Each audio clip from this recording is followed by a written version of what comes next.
them come. This is their fate. All right, let me get my Birdman hands in there. All right.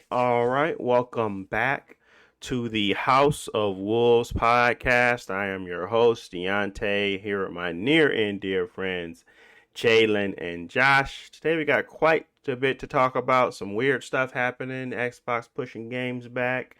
And we got also some WB stuff going on, as well as NDAs just being apparently broken. So got a lot to talk about, a lot of interesting things. So before we get started, per usual, Jalen, Josh, tell the people how you been, what you been up to, what you been doing, how's life going, what you been playing. Just talk to the people. Let them know how your last week been. Yeah, my week's been pretty good. It's Obon week, which is a like week long Memorial Day holiday in Japan. A lot of people take the week off of work, but everybody had at least Monday off for work. It's still hot out there? Oh yeah, it's still getting cooked. like 40 Celsius. BBQ chicken. Okay. Yeah, today is a high of 37. Yeah, which is 90 something in Fahrenheit. So yeah, super hot. We've been dealing with it, air conditioning always on, drinking a lot of water, always got a water bottle on me. Even though I ride my bike to work, and I try not to overexert myself as I'm trying to, rush. And I did not know you rode your bike to work, but that's interesting. Yeah, I've been doing it for a couple months, just because it's a lot cheaper than hopping on the train every day. And, it's convenient. Don't gotta wait for the train, and it's not that far. I guess I've been riding. So my old job was like 5 kilometers from where I live, in which in miles, I don't know the full conversion, but miles is a little bit longer. So let's say it's like 6 miles or something like that. 6 miles there, 6 miles back. Oh, 3.1. Okay. So yeah, 6 miles total every day at my old job. Now my new job, it's only like 3 miles, so it's not that bad. Let's end up being like a 15-minute ride. The only thing is now that it's like really, really dangerously hot. Like I said, I'm trying not to exert myself too much. I'm dressed for the occasion. I got shorts and t-shirt on. Drink a lot of water.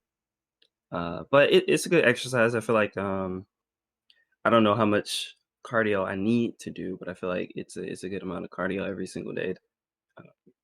Otherwise, as far as video games, nothing new.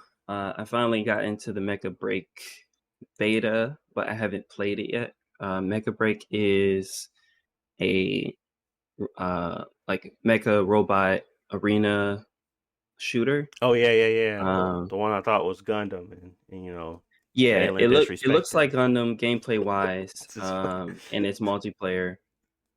And at first, I wasn't too hot on it because I personally don't like Gundam gameplay. Just because I don't know how to describe it in like the mecha genre, but some of the games can be very loose and like flashy, but it kind of starts feeling like Dynasty Warriors with robots. And Armored Core is sort of on the opposite end, where it's more slower pace, not slower pace, but you feel a lot heavier. Like you got limited ammo, your character's heavier, the damage that you do hits harder and stuff like that. So I've always preferred Armored Core, but Mecha Break, all the previews and stuff have been looking really good, and I'm finally play it a little bit this week, see how much I like it. And it comes out soon, I think. It doesn't have a release date, but they're doing like play tests because they're ramping up to like a full release soon. But if y'all are interested, it's free to play, and I think on Steam you just got to hit request access, and it should give you access pretty soon because I think they want people play it. Okay. But I guess have either of y'all played any of the Gundam games or games like this where they're multiplayer? Nope. What about you, Jalen? I can't say I have personally, unless you're talking about Dynasty Warriors or you play local 2-player.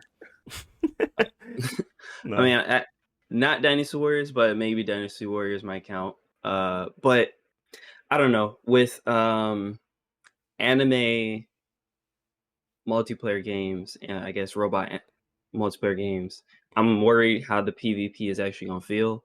Like your character is flashy, you can do a lot of stuff, but the issue you run into is like, are the players allowed to do flashy supers and flashy moves, and the other person getting hit by it just gotta sit there and watch, or is there actually gonna be some, you know, depth to it that makes it still flashy and fun, but you ain't just getting beat on by a bunch of, you know, Gokus basically. Gotcha. No, I definitely will sign up just to kind of check it out, but I haven't had any interest in it. Like the one thing I was going to try was Armor Core when it was like $10. I was going to definitely kind of add that to the roster and play it, but I haven't really tried those games, never gave it a shot, and I think the first one I was going to try to give a shot was the one most recent, the Rubicon one. So, if I like that, I mean, I shouldn't have an issue playing that type of game, but um, probably will give Mecha a try and see if I'm interested in that type of game style with that type of multiplayer component to it. But the key one I had my eyes on for a while now was the Armored Core one. So, but we'll see. Could be good. Could be amazing. Is it going to be free when it come out, Josh, or no? I guess I don't know officially, but on the Steam website it doesn't have a price. So Okay. that leads me to believe it's free to play. Okay. Cool. But yeah, okay, cool. What else? What you been so you've been playing Mecha Break, but you ain't really had no other time to play anything else, right? Nope, nothing new. The only game I've been waiting on to like buy is possibly Star Wars, and you know we talked about that a lot the last couple weeks. Gotcha. Finally sold my PS5. Got my money's back. I forgot you had it.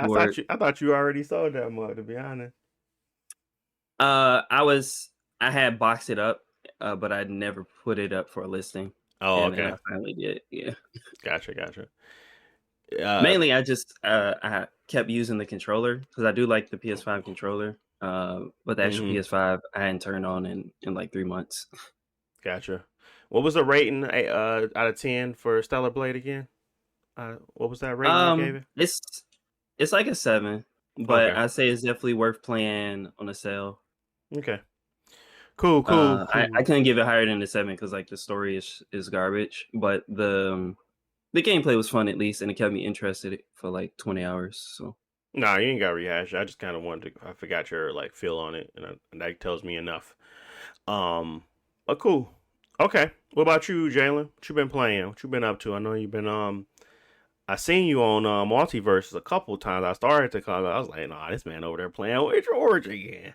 I saw you a I couple seen you on there a times. couple times too. I thought the game was glitching. You know, the game was glitching. Can't get enough Nah, of it. I was on there. I was trying to get my gold little skin for Wonder Woman. So that's what I'm doing. Okay. Nah, I mean, I haven't been doing much. A lot of YouTube editing and stuff like that. You see my editing skills. Like, I'm getting kind of nice with this, bro. I'm like, hey, I'm Boy, low-key getting kind of nice, bro. you know how you got the stock market spikes, like spike. Yeah, you get Bro. there, baby. You get there. Hey, I was doing. I was like, all right, I'm going work editing. I'm like, hey man, look, get a little review. Let me, y'all tell me how my edits look and all that type of stuff. People was like, yeah, man, that junk good, bro. You doing that on your phone? I'm like, yeah. All that, bro. So them good old days when in 2020 when you couldn't do nothing but rise. That's how I feel right now with those skills. It's just not for real though. Upward momentum. But yeah, you just keep doing it, and you gotta like I like I said, I wouldn't get comfortable with the phone because it limits you and your capabilities and your creativity. But if that's what you got right now, just use that. But yeah, I would start to move over to something else that kind of keeps you from getting boxed in on what they want you to use or whatever, you know. Yeah. But yeah, it's for the free bar right now. I was like, I just need to get 5 videos up. I'm working on my 4th video. I just got to go in and put the little clips in there and a little get to know me video and stuff like that. I put the words and the little sound effects and stuff in there. And then I'll be straight, man. So, but again, it's fun doing the edits and things like that, and just kind of think about things. I'm getting better at like recording like the videos and making it a little bit more cohesive.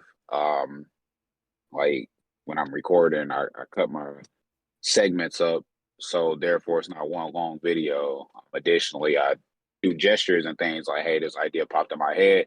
I cue it, or not cue it, but I signal it in a video or whatever, so that idea stays there, and then I will go ahead and insert that clip there, you know, things like that. So, other than that, I mean, I haven't been doing a whole lot. I had partook in his mud run. That junk had pissed me off. But I mean, basically, just the gist of all that, they wanted $40 to do the run. The fees, processing fees, you know, usually you don't expect it to be a lot. That junk was $17 or almost 18. So I paid about $20 in fees. Then it's on the farm. That's an hour. No, it's an hour away. That's in bum F nowhere. So I drive all the way over there, and then I paid $20 to park. I'm like, well, I need $20 to park. It's a whole farm with ain't nothing but land over here. And then I go through the course. I'm like, this course didn't really challenge me. I seen like little kids doing it and things like that. Or first off, it was a girl run, and I was just looking like, okay, like it said, dudes welcome. Seeing little girls in there, I'm just looking like, man, if these little minions able to do this stuff, then it's really not finna challenge my physical capabilities. I'm thinking about Tough Mudder. So I go in there, it literally consists of me jumping in mud and getting out of mud, jumping in mud, getting out of mud. And I'm just looking like, all right, bro, this OD. It's fine with me getting in mud. I just want to do something a little bit more, you know, rewarding instead of just jumping in mud, because I'm not no pig. Over there in that pig pen. Not just why. But and then I guess the last part of it is, again, it's a girl event. They say dudes walk on woo woo woo. And then they're charging $10 for spectators, bro. Let's talk about that too. You know what I mean? Like they just like, hey, we need money, bro. Give us money. Give us money. Give me money. Like that's literally what they were saying. But going back, what I was saying is, I'm like, hey, shower, or not even shower, just rinse off. Like it's outside. Like nobody getting bucky naked to go. You know what I'm saying? I'm just like, all right, yeah. So me and my homegirl, we walk over there, and I'm just like, she was like, yeah, it ain't no. So one of the people walked there said, dudes can't come back here, and I'm just looking like, okay, my bad, I ain't know. She said, yeah, so you got to exit, go past the pink flags and stuff like that. And I'm just like, all right, that's cool. I'm guessing the dude shower thing or, you know, rinse off stations over there. She was like, nah. And I was like, it ain't nowhere for me to get rinsed off at. She was like, nah. And I'm just looking like, so I got to drive back muddy. She's like, I mean, and I'm just looking like, I just stormed off, bro. I said, I'm finna blow this place up, bro. Like, finna cuss everybody out, man. Like, they just made me mad. So I was finna wait, what? Why would they say? Hour. They say y'all welcome, but you're not really. Okay, got it. Basically, I'm like, let me not exert quote unquote dominance and exert my quote unquote privilege in this, you know, patriarchal society with amongst women. So you know what I mean? Like, let me. But I was just kind of like, y'all didn't bang me for effectively $100, and I can't get a rinse. Yeah, mind you, traffic is worsening, and I have to drive back an hour plus. I was driving for about 2 hours. Is muddy. Dog. I was hungry. I didn't even want to stop and get because I didn't have nowhere to wash my hands. You know what I mean? Like I'm muddy, bro. I can't eat like this. Dirty hamburgers head. Not just fun. So. You know, that was the what happened Sunday. So I'm finna, you know, I'm finna try to work some magic and get I demand my money back. You know, you feel me? So you gonna be on their top, on their head top. Yeah. No, that makes sense. Was there any other guys out there? I didn't see no other dudes. Oh man, you was out there. I'm like, bro. You cooked. Yeah, bro, I got finitoed, bro. I'm like, they did my dumbass. Like, so, and they didn't even give us no gear. I ain't even get a shirt. I'm like, dang. You know what I'm saying? So They hit you with that was my the Sunday. Jack Welch mud run. They hit you Jack with Welch, that. bro. That's the mud girl run. They said, "Give me money, head." It's like, Maybe hey, you y'all, we got a receive good sucker. feedback. Maybe you see feedback. Maybe you don't. Leave good. Maybe you receive product. Maybe you get a shower. Maybe you don't. Leave good Maybe you feedback. shower, maybe you don't. Please, just give us money. Leave feedback. They did text about leaving feedback. I said, y'all don't want mine, bro. Oh my goodness. So, that's crazy. but Not even being able to watch off. That's going crazy. into But the yeah. games and stuff, just a little excerpt. Yeah, bro, just looking like, bro. Aaron, I almost said something crazy. Anyways, going into the games, the only thing I really been playing was multiverses. Mm-hmm. Me and George at Platinum like right now, so we in there working. We been Platinum. team working, man. Y'all Yeah, crazy. Y'all so going they crazy go over bronze, there. silver, gold, platinum. I play that game, bro. I was just looking like, this is pathetic, bro. We finna hit a wall. So, Nah, y'all ain't gonna hit no wall. Y'all nah, keep I mean, going. some people on there, bro. I just like when I seen some of them people playing, I was just looking like, bro, why are y'all playing this game like this, bro? This game is not that serious. It's like 3,600 players on average that play this game, bro. Sit back. Sit back. Like, so oh goodness. that, because I mean, it's just some of the tactics and stuff. Like we Cheesy don't play. tactics, We can play yeah. that way, but we don't be trying to play that. Yeah, Yeah. just be throwing projectiles, just weird stuff, bro. But anyway, I don't want to make this too long. I've been playing multiverses, and I think that's really about the only game I've been playing. So multiverses, YouTube, and getting ganked by the Mud Girls. So it's like the Gross Sisters, basically from Proud Family. They Oh trying to my give me what you God. got for a pork chop. Oh my goodness. But Yeah. yeah, that's about it. That's All probably the right. longest intro y'all heard from me in the longest. So Yeah, you're upset. We got it. we get it. When you get excited about something or it's something strike a nerve, that's when we get Jalen talking. But okay. Yeah, I ain't really been doing much either. To be honest. Can't really follow up on that mud run. I ain't really had nothing too exciting happening outside of I've been playing my Legion Go. Actually went back to playing Witcher 3's Blood and Wine because I never played it, and I was like itching to buy Baldur's Gate, but I was like, I'm gonna just play something I own. So I've been playing Blood and Wine. It's really good, and but just playing on my Legion Go. But I don't like, I never liked Witcher's combat, period, and I still don't, even though they kind of reworked it and did all this other stuff. It just never felt like satisfying to me to play, and it still doesn't. So I think I'm gonna just drop it to easy because it's not that I don't I just don't want to. I don't care to engage with it at all. That's the problem. I care about the story. I care about what's happening in the story. I care about the world. I can care less about the combat. So I think I'm gonna drop it to easy just so I don't have to interact with it or even think about it even a little bit. But that's kind of my dilemma right now is that I'm not really engaged enough in the combat to really care enough to even do anything different. What I'm doing now, and I don't want to go get a new sword. I don't want to do nothing. I don't want to engage with. So probably drop it to easy so I can continue the story and just have fun with that. But yeah, overall, I'm enjoying it. I've been playing that. I've been playing Multiverses, and I've been playing a couple of Street Fighter matches, but I ain't really been having anything else. I'm waiting on Star Wars, of course, to give it a shot on my PC, and see how that goes. But other than that, not too much going on. So we're gonna keep it short with that intro. I know I think that was a little bit longer than normal, but we at the 19-minute mark. Don't worry about it. We got stuff to talk about. So first up, where do we want to start, fellas? Where shall we start? Might as well hit it off with WB since you're not talking about the only successful game that came out recently. Is it even successful? But yeah, so WB Games is in a pickle, essentially. I mean, that's what I'm taking from it. I feel like all of their bets aren't really paying off. I mean, Multiverses is doing okay in my eyes. It's just in my eyes only. I don't know if it's like overall having success, but in my eyes, I feel like it's a game that I can definitely put a little money into and be fine with that because I'm enjoying it enough. But is this a game that's going to kind of set them back on the right path? I don't think so. And it's crazy because they had a lot of success with the Harry Potter game.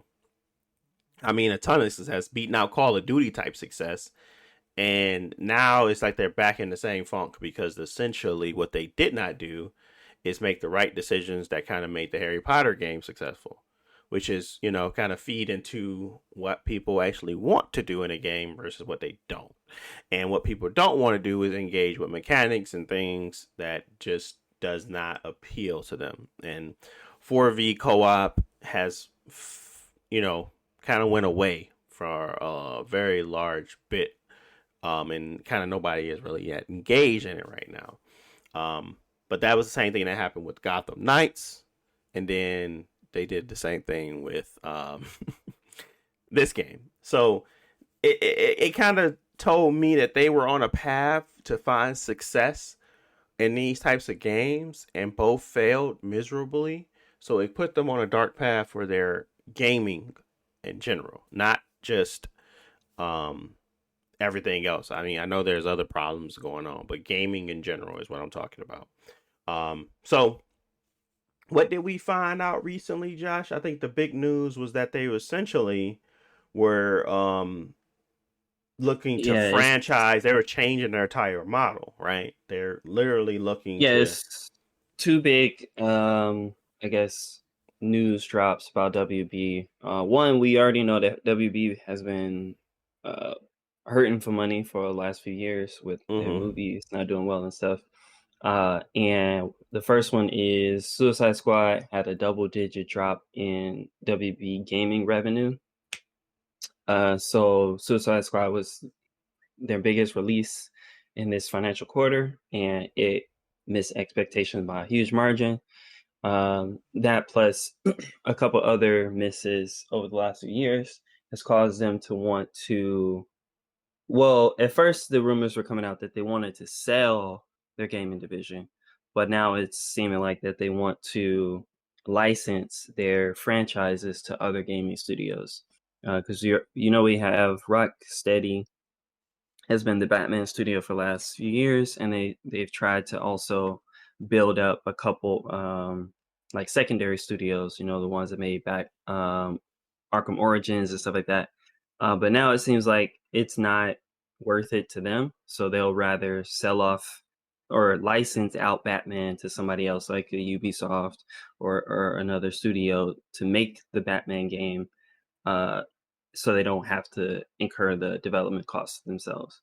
So Batman, Harry Potter, I don't know what other franchises that they want to license out, but those are the two biggest ones besides Mortal Kombat. But I think Mortal Kombat might be a little different situation with NetherRealm.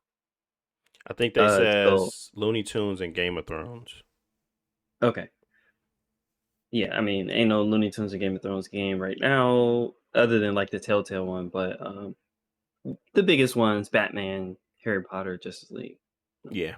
So I mean, that's I don't know. It's been Rocksteady's thing for the last since the PS3 generation. Yeah. I think it's kind of silly to do that, but I don't know. What y'all think? What happens to NetherRealms? I mean, do they want to not do the company that's been building Mortal Kombat for years? Like, I don't understand that either. So, I don't know if they're licensing out everything, but what it tells me is that they're really hurting for a way to survive right now. And I think that they want to go the Disney route, Marvel route, where they put the cost on Sony essentially to build a great game, and then they reap all the benefits from it, but none of the backlash if it doesn't do well. You know what I mean? Like, they don't take on that cost. So, but you got to have really good partnerships and really good games. Like, to me, there's only so many companies out there that can really take an IP or a actual Yeah, actual IP and make it do justice.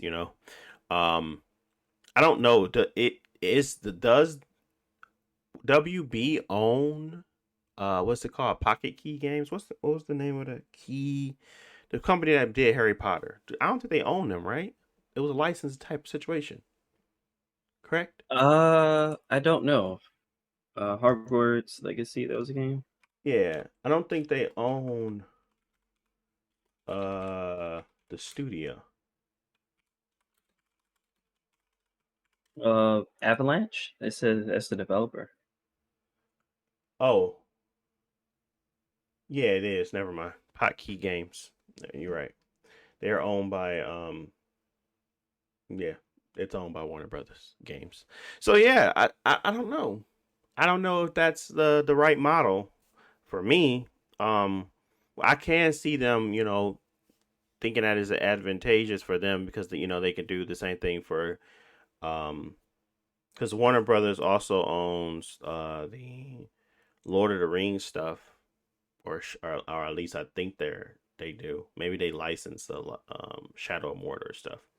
Um, I honestly, I think they really need to understand their audience. I think that they've been really successful at single player games, and they truly don't want that to be the case anymore.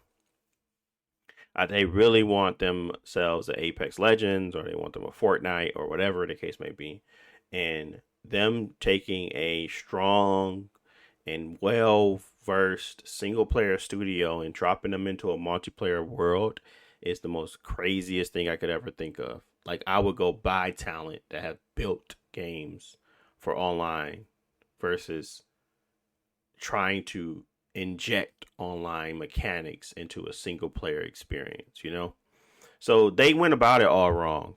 I don't think that their model itself is so broken that they can't work it. I think that they don't know what they're doing anymore, and they're trying to appease shareholders more than they're actually trying to make a finalized and solid product. And if they continue to go on that path, it's going to be a shell of itself. And I feel like what happened with Ubisoft, I'm not saying that Ubisoft makes all bad games, but most of their games, their AAA games, have a formula. And if that formula, good or bad, that formula has either cut cost enough for them to still be viable, and it has allowed people to present them IPs because they know at a certain cost they can create a large open world expansive game that could have this amount of hours, and people will have an attachment rate of this percentage. And Ubisoft lost its soul technically to me. Like, none of the games are fun to me anymore. Like, none of them. I really thought Far Cry 6 was going to turn it around. No. I thought that I mean, I'm hoping Star Wars do something, but honestly, I can tell that they kind of cash it in just like they did Watch Dogs and just like they did all the other ones that they kind of create, but still expand in the same way. So I feel like if they go down that path, they're going to lose the part of them that actually drew people to their games, and it's going to become more of a I mean, because every company has a component of it. I think EA is trickling into their other games, but mostly it was built around their sports games. Like, all their sports games is a shell of itself. Like, nobody cares about their sports games in no degree that we used to care, because the people that's gonna buy it are gonna still buy it, and they're gonna still love it. And the people that weren't gonna buy it probably aren't gonna buy it, and that's okay because they have plenty of people that will, and that is their crappy service for the gaming community. And I think Ubisoft is big open world games that really don't make that much of a difference in how they present them because, they have a formula. I think, but Ubisoft can sneak out a, original IP that does make meaningful headway, like Prince of Persia and The Lost Crown. But I think they all have something.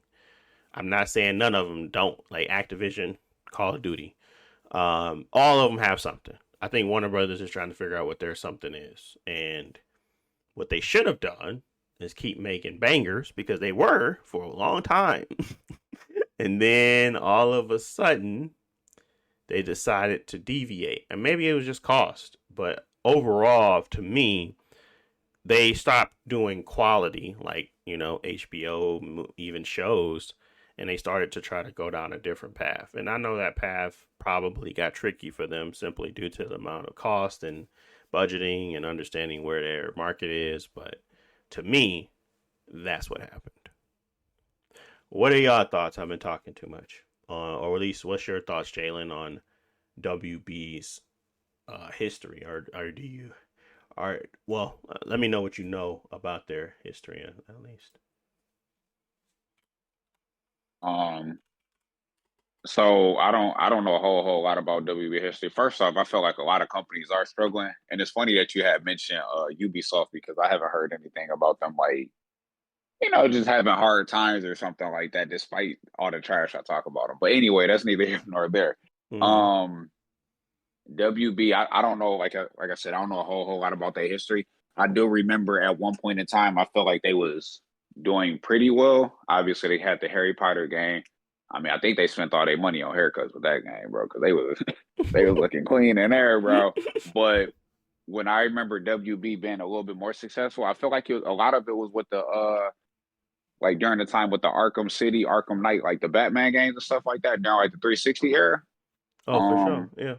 like I felt like, and this coming from some, I put this in my YouTube video too. How I don't like DC, really don't like superheroes like that for real. But I was banging with the Batman, Arkham Asylum, Arkham City, Arkham Mm. Knight. Like I was Yeah. banging with them games. I'm like, man, they doing Batman some justice, bro. So I think they had a lot of success from there. And like you said, they started trying to gravitate to the multiplayer games and stuff. And I mean, let's be honest, man, the multiplayer games got more longevity. You can probably put in less work with those games and things like that. So maybe they wanted to try to cash in on that market, but I think ultimately they just fell short in that regard.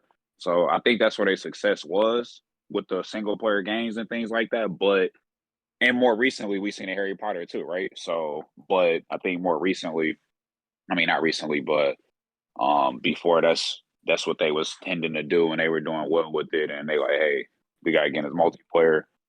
I think it's probably give more money in the long run because I feel like it's probably they can just maintain the game and stuff like that. But they Mm-hmm. know people with the microtransactions and all that type of stuff, so they want to cash in on that market. But I think ultimately they fell short. So that's what I got to say about it. Yeah. Yeah, I personally don't think it's an issue for them to want to make multiplayer games because a lot of people say that multiplayer games are oversaturated or they're the issue. And I think that they are oversaturated to an extent, but there is a reason to make them. Because I definitely think there are a lot of people that want to play a multiplayer Batman experience, just like there are a lot of people that wanted that Spider-Man game that was canceled, and that was a multiplayer game. That being said, multiplayer games cost a lot of money to build infrastructure-wise, and it's not worth it for a lot of companies. And I think WB, in the hopes of getting a Destiny, getting a Fortnite, I can't even say Destiny because Destiny is also a bad financial investment. A Fortnite, everybody wants a Fortnite because of endless streams of money that once you get it up and running, all you gotta do is pay the maintenance costs, quote unquote. Obviously, it's more complicated than that, but that's the idea. We Way build it more right now, complicated. we get money for the next 5-10 years with less effort, and that's good for the investors. Uh, that being said, they bet way too hard on the multiplayer game. Suicide Squad shouldn't have been as big and expensive as it was, and probably got them night. And regardless, even if you have those two, you still need your leading IP for them. Which I mean, Harry Potter did good, but if they had a single player Batman game that came out in this same time, nobody would complain about Suicide Squad because they have Batman that they wanted. And I think that's Exactly. the biggest thing that a lot of these companies, you have to keep your big IPs still showing up relevant. And people do it with Nintendo, and Nintendo coming out with a bunch of Kirby and Luigi and stuff like that. People get mad. Where's Mario? Then Mario comes out, nobody's complaining about what Nintendo does. Same thing with PlayStation. PlayStation comes out with Concord, they come out all this other stuff, and then people are looking for the bigger names that are the value to the company name, at least. Yeah. So I think that there's that aspect to always remember. But I think right now, in my opinion, WB is probably the worst publisher right now in regards to the gaming space. Not because the games they put out are bad, it's because financially the company is in trouble. We've known that for the last, I feel like 10 years at this point, because they keep doing mergers, they keep breaking up mergers, they keep reshuffling the whole company, every aspect, movies, TV shows, everything. So the company itself is falling apart. So obviously they do not care what is going on the gaming side. They just want to see numbers. And they greenlit Suicide Squad. They wanted it to be a banger. Now I feel like a whole bunch of those gaming studios are going to be laid off and cut because WB can't afford to pay for it because they made so many other bad decisions over the On the last other 10 years. side, yeah. Yeah. So it is opportunity for someone to step in and kind of save these companies, and if there is an opportunity there, I'm not saying that there is, but there might be some acquisition down the line if they continue to go down the wrong path. Like honestly, I feel like there's going to continue to be problematic releases. Like we're not going to get another Rocksteady game for another 7 years. You know how long that is for a game, for a company that is in turmoil right now. It's too long. So what can they do to continue to bring out better things, more interesting things? Because like this game is barely getting 100 or 500 people concurrently on it. There's nothing you can do to turn this around. This is a situation of poor decision making and built by board seats and not by gamers. So I feel bad for people. I feel bad for Rocksteady, but at the same time, there's just a lot here that tells me that there was a lot of decisions that weren't just great. And I would hate to have to be working at Suicide Squad and looking at Rocksteady and then look over the corner and you see, Potkey Games making Hogwarts the most fun and attractive Harry Potter experience you probably could have ever seen. So it just doesn't. It always felt to me like it was just at odds with what they were really wanting to do with the game. Yeah, way too much money on animations, way too much money on facial recognition, way too much money on cutscenes for it to come out and be that. Just didn't make sense. It made more sense to me if it was a single player, very fun, impactful experience than what that was. And unfortunately they lost it with the marketing. I think if people actually would have played it, they might have enjoyed it a little bit. But honestly, the 4-player stuff is just tough to. It's tough to get behind. The concept even harder, which is Kill the Justice League. But I don't know. They decided on that, and I think it seemed super intriguing when we first was introduced to it, but we were introduced to it in a different way. So Yeah, I mean, I don't know when they originally started working on it, but if you think about it, yeah, during COVID, a multiplayer game with friends that's co-op was probably more attractive. But realistically, a lot less people play co-op games nowadays because it's just so hard to, especially looter shooters. Like it's so yeah, hard to get people on the same schedule and play those games. Like Destiny is probably the easiest looter shooter to just boot up and play, and none of us will ever have the same schedule to be able to play it. So it's like, yeah. why build your whole game around that concept, especially when you know you need money, like a full price sale. It's not even free to play. You need that full price cost, and nobody's going to buy into that. Yeah, it's not. It's just not enough. I think a lot of people have understood that the free to play concept works to get people interested and intrigued to even make time for a game, but then to spend money on a game is like even tougher. So there's a threshold there, and I feel like everybody has discerned what that threshold is, or at least have tried to discern what that threshold is in regards to fun, capabilities, and actual what is the price. And then like Helldivers 2. That was an anomaly due to the fact that people were interested and already engaged with Helldivers 1 and they wanted a secondary, and it was going to a totally different space, 3D. And people had to find that intriguing. So people bought into that spread the good word, and that's where everybody started to hop on and it started to sell like crazy. Because again, the reason why it initially it could have fell flat just like the rest of the other games that's multiplayer, but it didn't fall flat because they already had a base that was ready to buy in, and it wasn't at the cost that we are kind of in understanding of what a AAA game should be. So we weren't judging it on a AAA scale. So I think that they had the right discernment on what to cost, what it should cost, even if they put in more money in it and it actually should be valued more. They did that themselves a service by doing that. Versus you charge this game full $70. We put this much money into it, this much time into it. We put this much energy, and now you get it for free through Amazon Prime. It's like, yeah, they're trying to make some money back here, but it's just unfortunate that we have to now wait 7 more years. Like, you know how much time that is in my life to kind of get another good Rocksteady game, and that's just ridiculous because you guys kind of made a decision that was fleeting.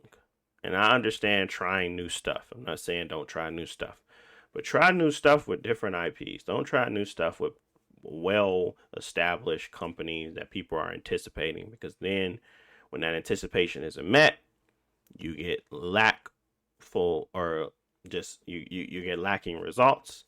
And now we gotta wait again because these development times are just extending. They're not getting shorter. So yeah, that's what I got on Suicide Squad, the WB Games, and their crazy mess. I feel like they kind of laid the bed for themselves. I really don't think that they were doing that bad initially in regards to what they were putting out. I think the hiatus for Batman did impact them, but for them to switch gears that much, it really just tells me that there was a ton of just pressure to put something out that felt like it could be played for a lifetime or at least a long time. And then they got it right technically with multiverses, and they still took it offline to kind of fix it. Technically, they said they did, but I still run into problems. But they did fix most of the ones that I had really big problems with. But I don't know. They're just a mixed bag to me. I don't want them to go away, but I don't want, and I definitely don't want Rocksteady to go away. But I don't really know what their solution is here. I feel like they put themselves in a pretty bad spot. So hopefully they figure it out. But let's move on. That was too much talking on WB. Where we going to next, guys? Where should we go? Should we go to the Deadlock? Should we go to we can do Deadlock, but I was gonna say Tango Gameworks since we already talking about like business stuff, and then okay. No, that works too. We can do we can switch to Tango. Honestly, I don't even know if this is a good thing. Tango Works got bought by Krafton. If you don't know who Krafton is the people that make PUBG. They don't make the best decisions, to be honest, but PUBG has been around and it has been successful in a lot of ways for this company. So Krafton themselves said, hey, we want to expand ourselves into the market a little bit more. We want to diversify our portfolio. Let's buy Tango Gameworks to boost that. So they did. Now a lot of people are going to be able to come back, get their jobs back, which is really great news because Microsoft was able to work out a deal with them. Obviously, Microsoft still has the right to have those current IPs are on Game Pass and they're not going away. So pretty much Evil Within 2, Hi-Fi Rush, etc. All are staying, Ghostwire Tokyo, all are staying on the platform. What it does not mean, though, is that any new games will be added to Game Pass subscription and things like that. My concern with Krafton buying it is that it's Krafton. To be honest, I don't have any ill will against any gaming company, but talk about screwing the pooch. You could go from, say, being something of a Fortnite to, I think they're pretty much they're it's like they're like almost Apex Legends without the Electronic Arts backing, to me. Um, so I don't really see them as like a very big juggernaut. Obviously, they could definitely have more money than I'm thinking, but to me, it feels like they're gambling on a company for all the wrong reasons. I don't think that they weren't justifying their purchase based off of the metrics and numbers. They were justifying their purchase based off of potential. And I'm not saying that that's the wrong reason, but I'm saying that if you're looking to save someone from a financial crisis, I don't think you. I guess I'm just be frank. I don't feel like they punched the numbers good enough. I don't think that they actually did the numbers for what they're going to take on. I'm not saying that I have any notion of that or anything that kind of tells me like this is the bottom line and this is the truth, but I just feel like, in my opinion, there was a reason why Microsoft decided that that was going to be the company that they closed. And I don't think they did that lightly. But I could be wrong. I'm not saying that I don't love companies being saved. I'm just saying, to me, Krafton wasn't the one I would like for them to. I would like them to be bought by a bigger, more cushioned company like a Ubisoft or Electronic Arts that have done stuff in the past that will allow them to still do their freedom stuff. Because yeah, EA is a terrible company in its own right, but at least they got the EA originals. At least they put out stuff that is actually meaningful. I don't know what Krafton is going to try to create Tango to be, but we'll see. I just don't feel like it's the marriage that I was hoping for, I guess, or the one that I was rooting for. But I definitely wanted them to survive. I don't know what was your thoughts, both Jalen and Josh, when you kind of saw the news that they were being saved, and by the publishing of that being Krafton, or were you just excited that they were saved? Yeah. So one, I think this is a win for Tango Gameworks, obviously, because they've been around for like 10 years, and they were suddenly shut down, and I know that hurt the people there bad, especially because I think that they were technically American employees. So when it comes to like layoffs and stuff, they were bound to American laws instead of Japanese laws. So that would have made it more financially difficult for the people laid off. That being said, it's good that they're back. A lot of talented people there, and now that they can continue to work on at their same studio, which would be good. Mm-hmm. For Krafton, this is definitely a win-win because with all acquisitions, they always can, lay off people or cut down in size. But this is a win because Krafton is sort of it's a weird publisher.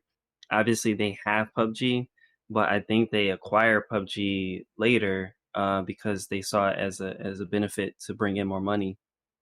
But they're a growing Korean developer, and so they're grabbing as many small studios to build up talent, to have IPs and talented developers make games for them over this generation and the next generation. And the reason why I say it's probably good because you see a lot of Korean and Chinese studios did that last generation, and now it's starting to pay off for them with companies like MiHoYo with making Genshin Impact. There are other studios like the people that made Stellar Blade, who are in, so Korea is investing a lot in smaller studios to build up talent. Maybe the IPs they have are not strong, but as long as they have the talent there to help build towards it, I think that's their long-term goal. And also having access to Hi-Fi Rush, which is the thing that they point out in their press release. Like this was a strategic move to include to get the rights to Tango Gameworks acclaimed IP, Hi-Fi Rush. I think Hi-Fi Rush is not it's not a Zelda or anything like that. But with all of this controversy, I think more eyes are on Hi-Fi Rush now. The first game people loved, then it got shut down.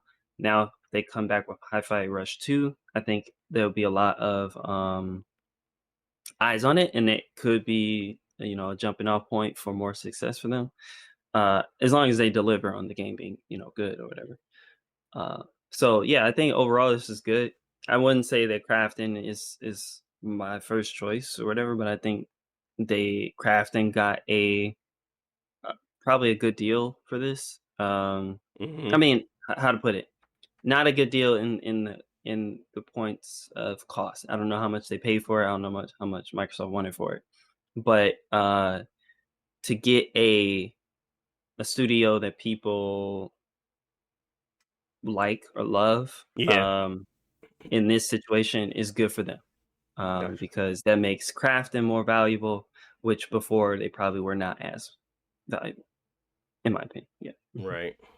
No, I would have to agree with that. I think that the PUBG is their biggest game. Like they kind of make a lot of mobile games. And then they have Subnautica. But I think that isn't the whole story, I guess, to Krafton, and I shouldn't judge it just based off of what they own. But to me, PUBG hasn't really evolved since they purchased, or since I've seen it. I know I've seen a new mobile game, and I think that's what I was kind of judging it harshly on. It's simply that I don't know what they will do with Tango Gameworks, but yes, I will be excited for the developers because they are at least able to continue to develop their games and that they love. I would love to see what happens next with Krafton. Maybe they will just allow them to do their own thing and they just continue to build out great games. Because we don't want anything to be missing. So, that is my kind of, I guess, wrap up of my final thoughts on that. Well, anything to add there, Jalen, in regards to Krafton or Tango Gameworks?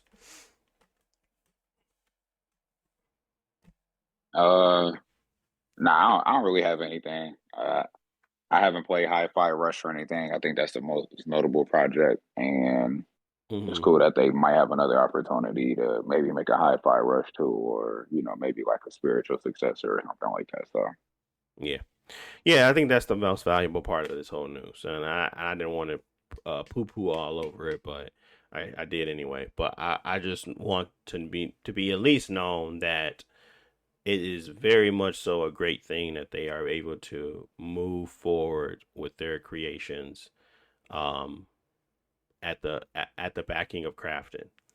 I just want Krafton to be more of a player in the spaces that I entertain versus the spaces that they are currently in. And as long as they are smart and strategic, I feel like the home is always going to be great. So I'm hoping for the success of Krafton. I'm hoping for the success of Tango Gameworks, and we will see what happens next when they finally publish their new game. But okay, let's move on then. I cannot remember what we was going to talk to about next. Oh, the guy, the guy that decided to break an NDA. So, what is his name? His name is Sean Hollister.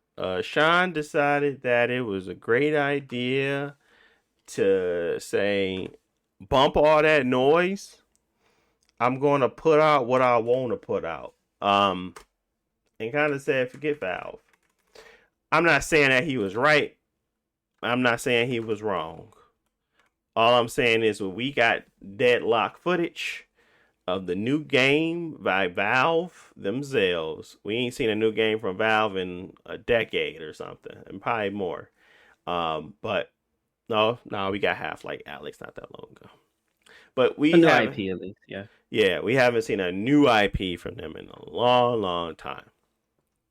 Anyways, let's get to the what came out about this game. It's still in early development. This is their new.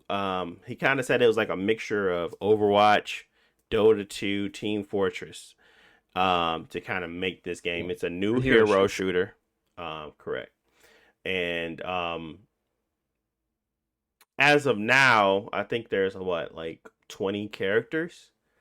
I'm gonna be a little harsh on the overall concept, but I'm trying to stay off that for now and just talk through what a new shooter from Valve feels like.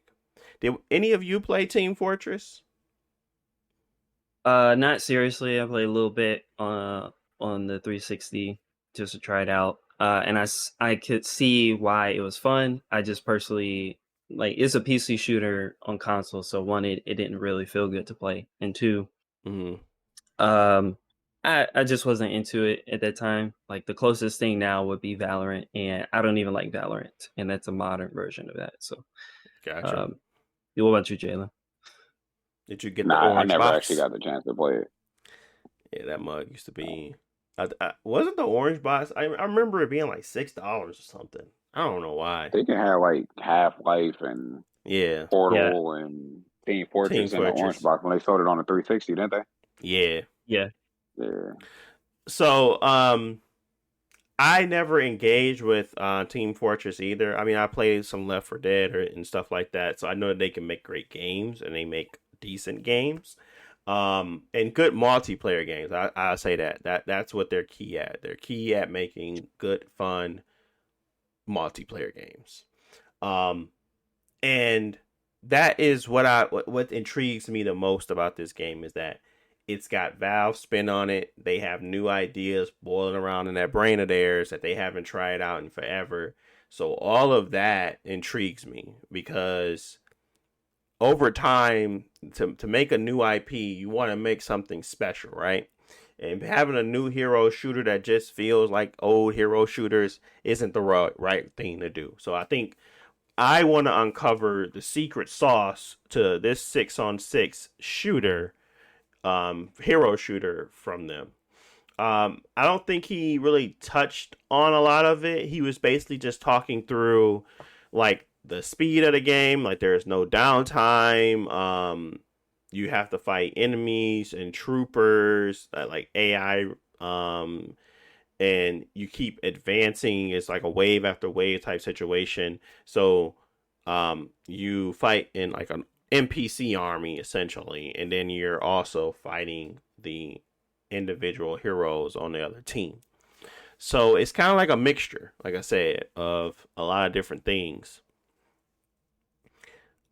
I like the concept of new. I like the concept of trying something new, getting our hands and kind of digging into new mechanics.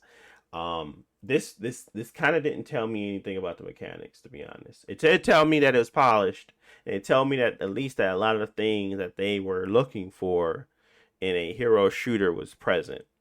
But it did not stick out to me, at least when I was reading through it, what really is going to captivate a new audience. What's going to make this so fun and so intriguing to play day in and day out. And honestly, I didn't get that. And I don't want them to kind of focus and rely on their characters to do it, because that is going to be a miss for me. But yeah, I've been talking a little too long. Talk to me about this game. Talk to me about what y'all want to see from a new shooter like this. Yeah, just give me some of your guys' thoughts on Valve returning to the hero shooter. Yeah, looking at the gameplay, I think this game is going to do fine. Because Valve they're known for, I guess, their mechanical polish. Like Uh-huh. a lot of people like Team Fortress because of the classes and how unique they are in the sense that they all feel powerful and different. And then I guess the reason why Team Fortress people still talk about it now, I don't know if it's still popular to play, but like all of those classes and things that they did with that game became the template for other hero shooters like Overwatch and stuff like that. So it's still a good foundation that Valve built that people go back to. And so to see them try to expand on it in a different way seems cool. What I like about Deadlock, at least, like, I mean, sure, the characters don't really appeal to me that much. They look cartoony, but I don't really see much from them. But that doesn't really matter if they're fun, I guess. Yeah. But I like that each character has a movement. Even like some of the gameplay I'm watching right now, there's a turret character who throws down some turrets to defend the area. Plus, she got a machine gun. She has a lot of movement abilities, like double jumping and climbing above walls. Everybody has access to like the zip line system, sort of like Bioshock Infinite, where you can zip around the arena. So it doesn't feel limited where a lot of hero shooters is like, okay, you're gonna play a guy with a minigun, so you can't move, and maybe you got a shield, and it's like uh that's the archetype, but the archetype already feels limiting. So yeah, I'd say at least the gameplay looks fun, and it's gonna be free to play, and Valve has already mastered the free to play model already. So I'm willing to try it. I don't hate what I see, and I think the NPC aspect of it won't make it as competitive, but I think how to put it, it won't be make it a Twitch shooter like other hero shooters, but it will make it a more competitive game that people like. League of Legends, where you fight a bunch of NPCs, Dota, which has the same aspect to it. That builds a different flow to the gameplay. It's not about necessarily getting kills against the other team. It's about winning objectives, and I think that's probably the smarter move. But yeah, I mean, I don't know how successful it would be, but from what I see, it looks okay. Okay. What about you, Jalen? Anything on new Team Fortress? Anything you're looking for from a comparison to Overwatch perspective? And it's third person. That's what I appreciate the most. It's not first person. Oh, okay. I don't have anything that I'm looking for specifically, right? Surprise, surprise, right?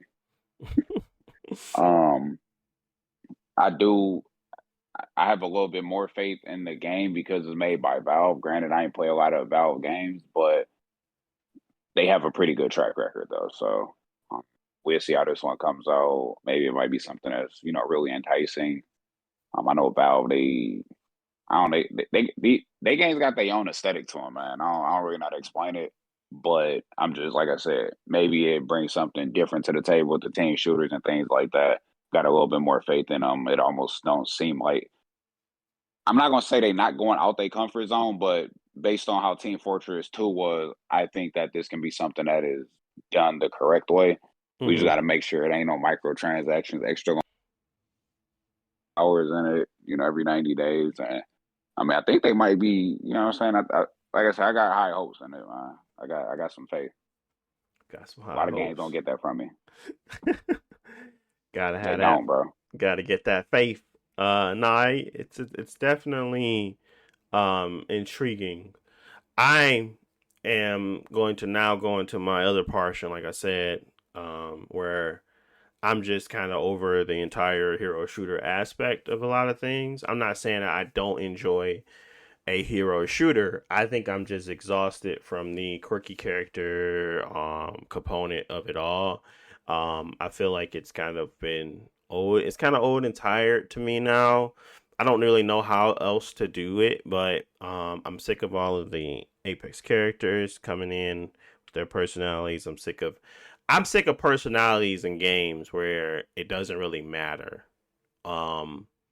Because fundamentally I feel like they spend so much time trying to make me like the character that they spend less time trying to make me like the game.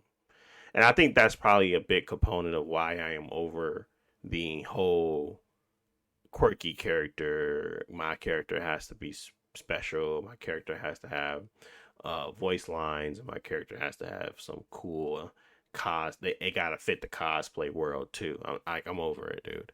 I would rather have a bunch of Halo Infinites running around. Like definitely gonna give Splitgate 2 a shot because I feel like they did exactly what I wanted them to do with the first game, and now they're just going to build off of that and make it fun and kind of give you like classes and things like that.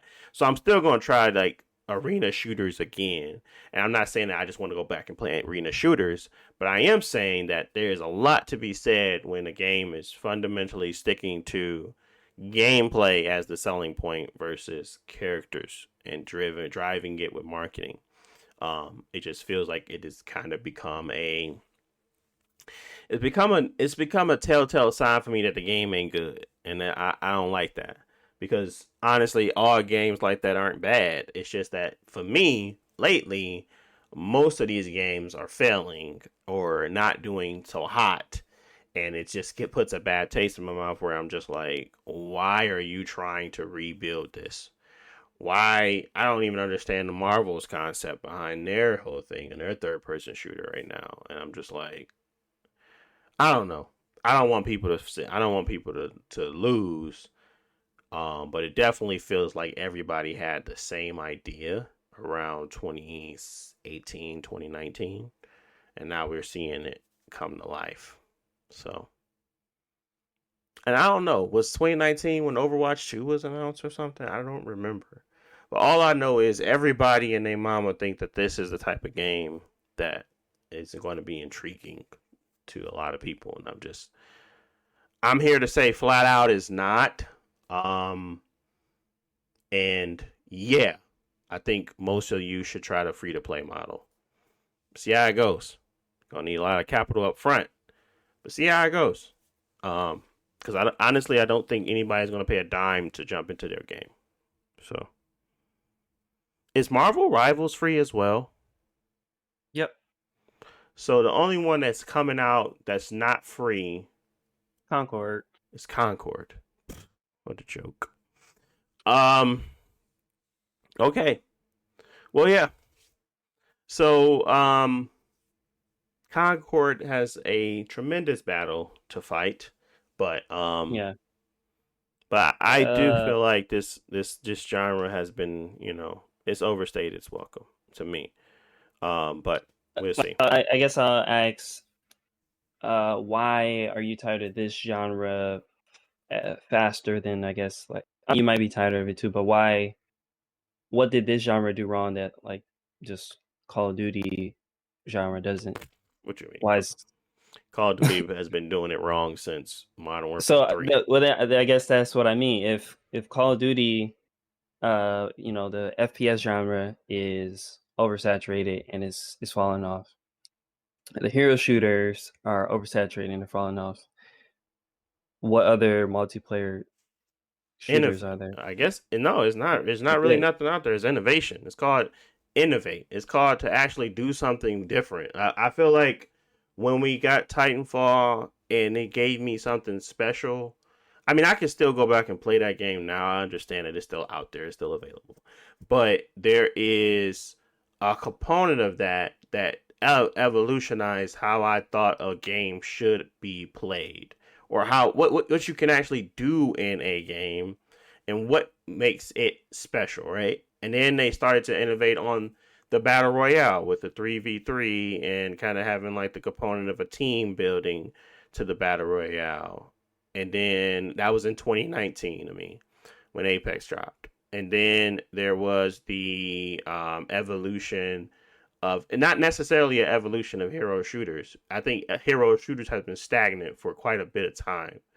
And I think that's now just me being over Overwatch 2 and then watching a bunch of games come out and try to not clone it, but try to deviate slightly, not to a significant degree. And that's why I was trying to figure out with that article is whether or not they are actually doing anything innovative, because that is where my mind is now. It's not like Splitgate 2 is such a significant departure from a Halo, but it's doing a lot of the right things to the point where one, the market isn't that saturated. Two, they actually are developing and creating things within that game that makes it unique, which is i.e. the portals. And then there is another component that they're adding to it to kind of create a special experience. Versus when I look at these games, they just decided to give you Marvel characters here. They just decided, and I've watched gameplay. I'm not saying like I just sat around and just was like just judged it. I've literally watched gameplay of these games, and they all look the same to me. Where you got Concord and you have a bunch of different components where there is not enough going on in the game itself to be meaningful. But on top of that, I'm just getting a bunch of uh, I'm getting a lot of those capabilities and abilities locked behind a character that I maybe don't want to play with often or don't want to enjoy often. So it's like there's no innovation to create a difference in scenarios outside of variations. And then I get this one that's coming, and I know that there are a lot of abilities that are going to be tied to certain characters, and it's going to try to do the same thing, but it's going to try to make it unique enough to fit to stand on its own.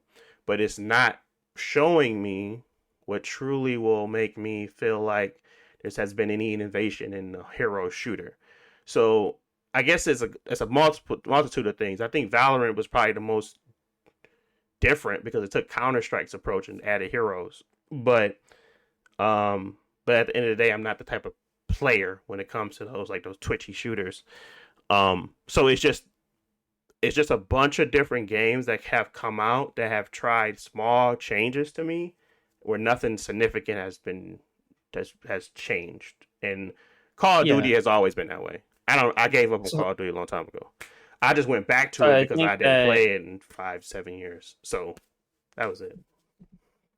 Yeah, no, I understand. I think that also not every genre is going to appeal to everybody, and hero shooter genre just might not be an appealing genre. But I think that the genre as its strongest point are the heroes, and as long as the game is fun, it doesn't necessarily need innovation. Because like when I look at Marvel Rivals, like no, I'm not gonna say it looks like the most amazing game ever, but then I'm not gonna cap and say it wouldn't be fun to play Venom and get like a triple kill and then use my super and get 3 more kills and then team up with Doctor Strange and kill some more people. Like it's a fun scenario and a situation, and that's enough. I don't really need any more innovation because I think getting the characters to feel fun and right is already like we think it's hard enough because there are a bunch of examples of failed ones. I think why Overwatch was successful for a long time is because they got the formula right out the gate. Everybody else tried to copy them and they failed. And so Overwatch 1 pretty much went on unchallenged. And then Overwatch kind of messed it up for themselves. And so when Overwatch 2 came out and it was not as good and things like that, now we're seeing all these other like competition show up that are actually decent because Overwatch 2 is not as good as, how to put it, the game is fun, but it doesn't dominate the market like it used to.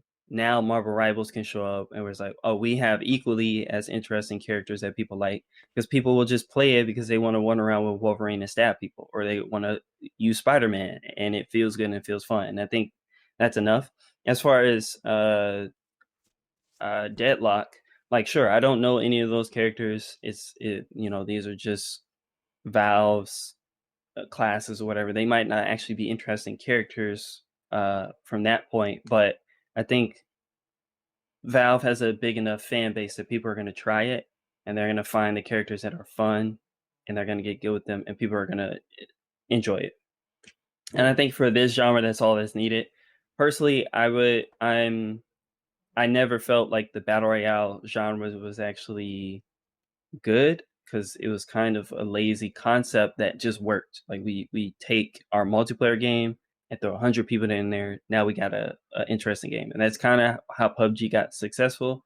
And they couldn't keep up with it because it's like, well, we didn't really have a plan for the genre. We just kind of did it. Now we got to figure out as we go. Apex did its own thing. They tried to, you know, define the genre in their own unique way, and that was good. But no other battle royale is kind of like Apex because it might not actually be the most popular thing for that genre. So, anyways, I think that every genre has its own growing things and things like that.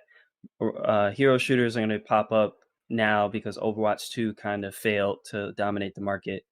I'm open to more hero shooters because I'm not playing Overwatch right now, so it doesn't bother me when new ones come out. But I get it. They are oversaturated. I think it's just gonna be like that for a while until the big ones solidify, and then that people are gonna move on to the next genre. I don't. I guess and I agree with a lot of what you said. I was always under the impression that there is one game that dominates a certain market, and I feel like it's still kind of like that way in a lot of ways. I Yeah, know that there's a but lot more variety, but there's always been like one top dog when it comes to arena. There's one top dog when it comes to battle royale, and there's one top dog when it comes to heroes. But yeah, it definitely.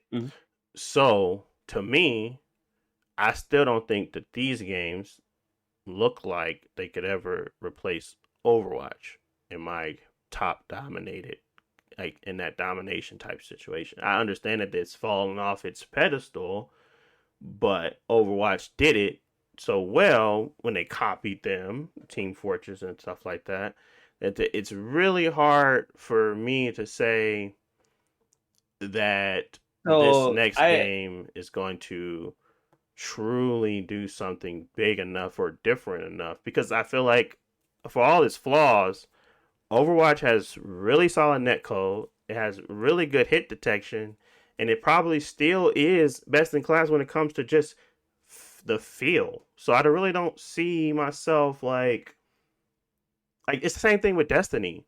If anything comes out trying to clone Destiny, I'm still gonna go back to Destiny because I feel like that's the best in class of that have nobody else has ever tried to grow from Yeah, that. nobody else has reached that level of polish with Destiny, but Destiny PvP is dead. Like I we know. already know that, and So that proves that it doesn't matter that the Destiny polish is not matched when other people are offering something that's okay. So, for example, if Destiny is a 10 out of 10 in PvP, but then if it goes away, the runner up is an 8 out of 10. It doesn't matter that they're not a 10 out of 10 because people are going to go to that because that's the only other option. Overwatch 1 was the dominator for that market, but it's fell out of that league. So now everybody is a B tier. Overwatch 2 is a B tier game. Marvel Rivals is a B tier game. And so as long as everybody can stay in that tier, all of them will be successful, and eventually one of them will get propped up to the best in the class. Maybe it's not Marvel Rivals, or maybe it is because Overwatch 2 has had so many issues. Like it used to have amazing net code, and then the net code got, and not for me, but a lot of people have been complaining about the net code in Overwatch 2. Same with hit detection. They came out with the whole update that messed up the whole hit detection, and they had to run it back because they messed it up. So it's like we didn't have those issues of Overwatch 1, but now we're having them more consistently with Overwatch 2.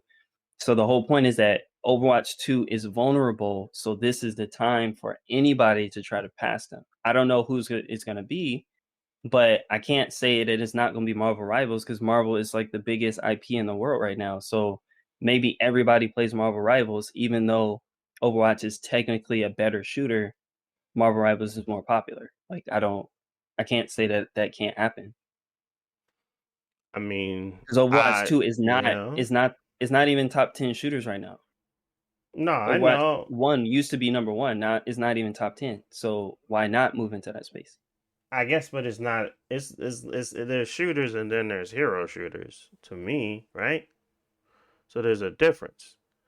To me, Well, yeah, Overwatch is first person, Marvel Rivals is third person, and you got melee characters and stuff like that. So they're not targeting the exact same gameplay, but they're both hero shooters where it's 6v6 or 5v5 or whatever. okay, I'm saying like arena shooter is an arena shooter, regardless of what we think. Call of Duty is an arena shooter, right? But yeah. So a arena shooter like Halo Infinite are in direct comparison, even though they play totally different. That's what I'm saying. Is like a hero shooter is still a hero shooter, regardless of what the character is or how the camera is set up. I think it's just the concept of the hero shooter to me, and I guess that I get what you're saying, Josh. I'm not saying that you're wrong at all. I'm saying that competition breeds better games. I just know from what I saw, and this game is not finished yet, so it could definitely come out and be better than Overwatch. I know Marvel ain't that because I can tell based off of the type of the the the type of quality that has been put into it already, and I can tell by the stuff that I've seen from the game. But I haven't played it, so yes, I could be amazed by this game. I could be turned around in a jiffy.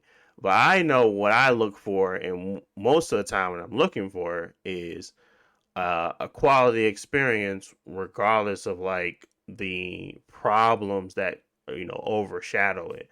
And I think there is a reason why I even gravitate to multiverses because there is quality in that game, but you hate it, and I understand why because there's a lot of things that just doesn't.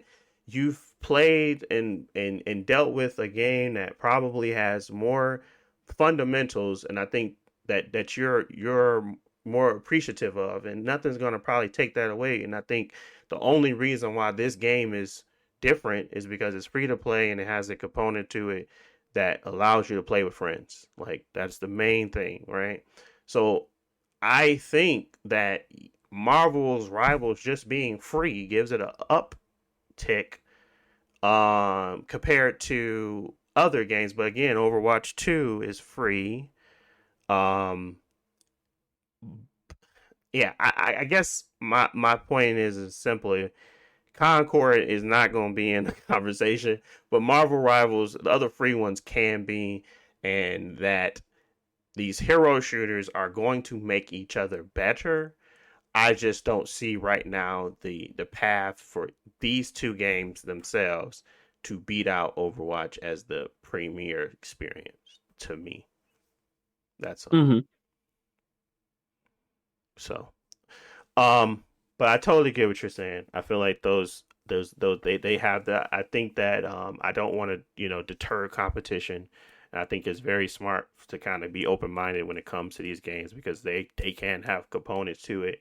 I mean that's how you find out new games that you like anyway. So, but I guess my point was that simply when I look at premier shooters and certain types of genres, I always gravitate to the one that I love the most or feel like has the most quality and overall package to it, and there's still those out there for every genre that I feel like haven't really been pushed off the map.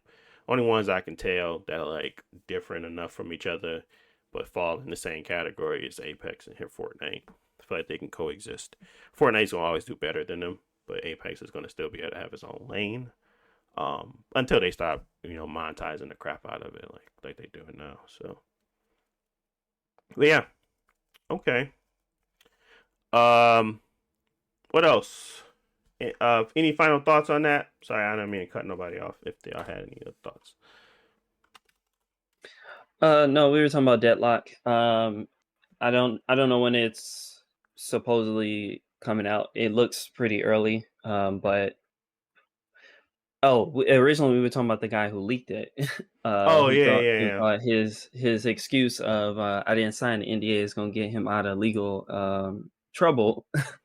I don't know how that works, but yeah, what'd you say happened? He signed into the website or something? No, he says he's not under NDA. He has signed no contracts, and he was able to even click out of the EULA, so he didn't even look at it. So he feels as if they have no legal backing to take down or even try to get him to take down his stuff. So he put it out, and he put it all out. So Sean, you got some big kahunas, my brother, and he was already banned from playing it, but we'll see what happens with his coverage because his video on YouTube is still up. So Yeah, the video is still up and the article is still up with the pictures. Looking at the not clicking on the NDA, I don't think is a legal loophole. I don't know if they'll actually do anything to him, but even just playing the game early, like I went to GameStop, I bought it a day early, and I put it in my system. Like Sony and everybody would take down any videos I put about up the game because they own the IP, and it's not about if you signed anything with them. They own the IP and they can control what media comes out. So at least I think Valve can and will take it down whenever they want. I just think it's silly as an editor. Well, he said he'd been at The Verge for like 15 years, would do that. Like, even if you wanted the scoop, like, wouldn't they just not work with your media outlet anymore? Like, that just seems like a silly way to do this. But he getting the clicks, so maybe it's worth it. Yep. So, no, I definitely was intrigued and wanted to go check it out. So yeah, he getting the clicks for sure. But I think it is in poor taste. I think that's probably going to be something that they have to deal with down the line. But at the same time, Valve doesn't really put out that many games, so maybe they don't even care. Yeah, but good luck getting a Steam Deck too. Exactly. They gonna be like, nah. We heard about you, Verge boys. We're done. What's his name? Tom Hiddleston or something. He ain't gonna be able to get his thing.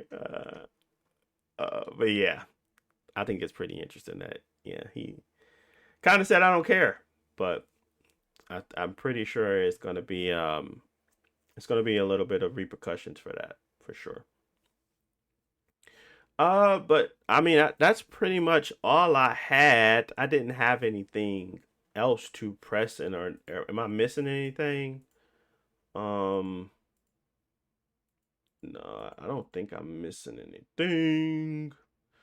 No, I think that was all the topics we had lined up on our list, and Self I of didn't see Bleach. anything. Jalen said he was really looking forward to a new Bleach game, so I wanted to make you sure pre-ordered that we Bleach game? put it in here because it's by his favorite Bandai Namco, and every time they put out they always put out classics.